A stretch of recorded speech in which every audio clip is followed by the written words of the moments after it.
Επιτροπής Εκπαιδευτικών σε διαθεσιμότητα. Εντάξει, καλησπέρα σας. Καταρχήν ευχαριστούμε πάρα πολύ τον Πρόεδρο της Επιτροπής και τον Υπουργό για την πρόσκληση που μας έγινε να παρευρεθούμε σε αυτή την ακρόαση των φορέων.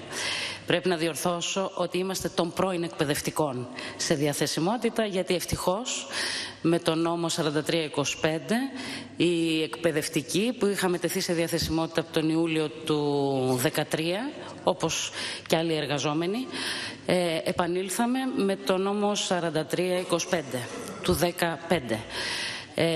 Βεβαίως, η βασική διόρθωση των αδικιών, πραγματικά η αρχική μάλλον, έγινε με τον νόμο 4325.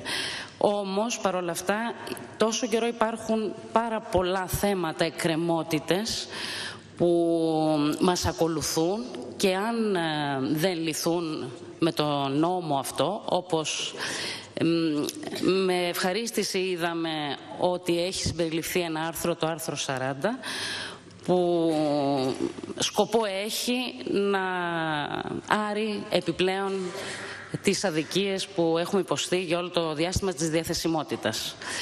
Σε ό,τι αφορά τους εκπαιδευτικούς, δεν είχαμε υποστεί μόνο εμείς, οι εκπαιδευτικοί, αλλά και οι 20.000 μαθητές που εκδιώχθηκαν από τα σχολεία της επαγγελματικής μέσης εκπαίδευσης. Όμως δεν βρισκόμαστε εδώ αυτή τη στιγμή για να πούμε μόνο ευχαριστίες, γιατί όλο αυτό το διάστημα, όχι μόνο εκπαιδευτικοί, αλλά όλοι οι εργαζόμενοι που τεθήκαμε σε διαθεσιμότητα άδικα, χωρίς κανένα κριτήριο έτσι οριζόντια,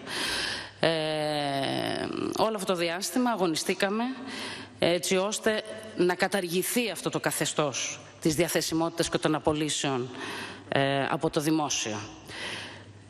Όμως, παρόλα αυτά, συνεχίζουν να υπάρχουν προβλήματα μισθολογικά, δηλαδή αναγνώρισης του χρόνου αυτού που έχει μεσολαβήσει της διετίας, μισθολογικά, βαθμολογικά και πιθανόν και συνταξιοδοτικά, επειδή το νομοσχέδιο αυτό για τις συντάξεις προβλέπει υπολογισμό και του χρόνου που έχει μεσολαβήσει μέχρι τη συνταξιοδότηση.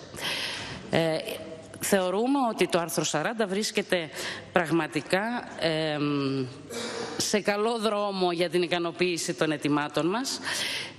Επίσης, ικανοποιεί, και εδώ πράγματι υπήρχε ένα πολύ σοβαρό θέμα για τους 85 εκπαιδευτικούς οι οποίοι είχαν τεθεί σε διαθεσιμότητα, όμως το Μάρτιο του 2014 δεν συνέχισε για αυτούς η διαθεσιμότητα. Έτσι λοιπόν, για 14 μήνες μετά από αυτό το διάστημα δεν θεωρούνται ότι ήταν σε διαθεσιμότητα. Δεν είχε εκδοθεί ποτέ για αυτούς, ούτε από τον κύριο Αρβανιτόπουλο, ούτε από τον κύριο Λοβέρδο,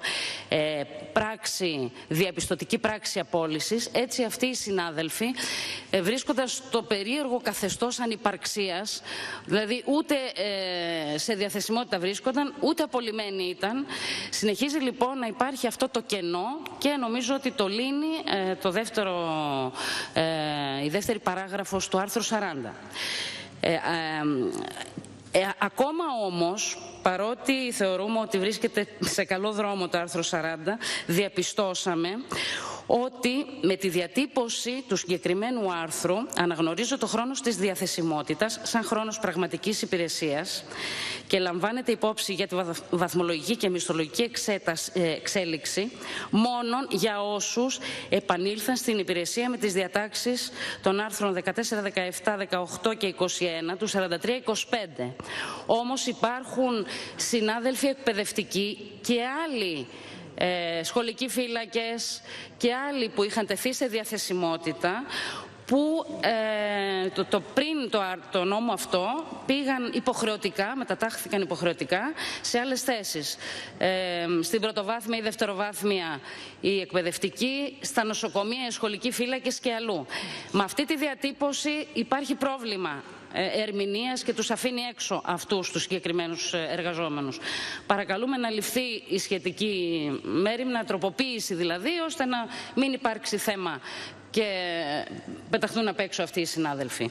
Ακόμα επειδή έχουν φτάσει σε εμάς προβλήματα συναδέλφων που το διάστημα αυτό δεν θεωρούνται από τα διάφορα υπουργεία σαν χρόνο συνεχούς υπηρέτησης. Παραδείγματος χάριν, υπάρχει συνάδελφος στο Υπουργείο Παιδείας που ζήτησε, αφόσον επανήλθαμε το Μάιο του 2015, ζήτησε να μεταταχθεί σε άλλη υπηρεσία και λένε ότι δεν γίνεται, γιατί πρέπει από τη στιγμή της επαναφοράς σας να μείνετε σε αυτή τη θέση 5 χρόνια επιπλέον, ώστε να μπορέσετε να δικαιούστε μετάταξη βάσει του Δημοσιοπαλληλικού Κώδικα. Θέλουμε να θεωρείτε όλος αυτός ο χρόνος συνεχούς υπηρεσίας, όπως όλοι οι υπόλοιποι συνάδελφοι του Δήμου. Δηλαδή να μην είναι πρόσκομμα το ότι επιστρέψαμε με τον νόμο 4325.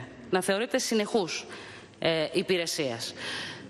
Κατά τα άλλα, είμαστε σύμφωνοι με το συγκεκριμένο άρθρο που σε ό,τι αφορά τουλάχιστον το κομμάτι του Υπουργείου του συγκεκριμένου συντελεί στην άρση των αδικιών της διαθεσιμότητας. Ευχαριστώ. Ευχαριστούμε πολύ και εμείς την κυρία Αναστασία Γιαννοπούλου. Στο σημείο αυτό να πω, η Επιτροπή σας καλεί